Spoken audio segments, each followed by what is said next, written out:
Ignorez le bruit, voici le signal. Aujourd'hui, nous allons aborder SBI Holdings, son acquisition de CoinAco, en soulignant son importance dans le paysage crypto. SBI Holdings a récemment acquis une participation majoritaire dans CoinAco après l'approbation réglementaire à Singapour.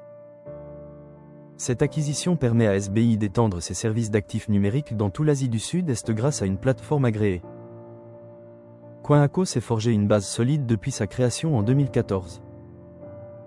Détenant une licence de Major Payment Institution délivrée par l'autorité monétaire de Singapour, CoinAco propose des services sûrs et réglementés dans le domaine des actifs numériques. La transaction comprenait un investissement en capital de SBI Ventures et un rachat d'actions auprès des investisseurs existants. Cet accord permet à CoinAco de fonctionner comme une filiale de SBI Holdings. S'agit-il d'un bruit à court terme? Pas du tout. Cette acquisition s'inscrit dans une tendance plus large des institutions financières qui entrent sur le marché des actifs numériques. SBI cherche à tirer parti de la clientèle et du réseau existant de CoinAco pour renforcer ses capacités sur le marché des crypto-monnaies.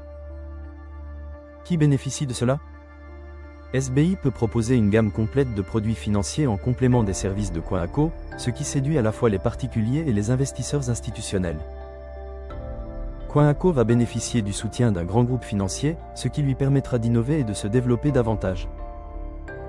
En revanche, les petites plateformes d'échange pourraient avoir du mal dans cet environnement, confrontées à une concurrence féroce de la part d'acteurs plus grands et mieux soutenus comme SBI. Concernant le contexte macroéconomique, les tendances réglementaires en Asie du Sud-Est deviennent elles aussi plus favorables aux actifs numériques. Cela fait de Singapour une base attractive pour développer les services. Que devriez-vous surveiller ensuite? Gardez un œil sur les événements à venir et les lancements de produits de SBI liés à l'acquisition. Surveillez aussi l'intégration de CoinAco dans l'écosystème de SBI, qui pourrait déboucher sur de nouvelles offres en stablecoin et en actifs tokenisés. Voici maintenant 3 questions à méditer. Qu'est-ce que cela signifie pour l'avenir de CoinAco? Quel impact cela aura-t-il sur le paysage concurrentiel en Asie du Sud-Est? Pensez-vous que cette acquisition favorisera l'innovation dans les actifs numériques? Partagez vos avis dans les commentaires ci-dessous. Restez disciplinés. Je vous reverrai dans la prochaine mise à jour.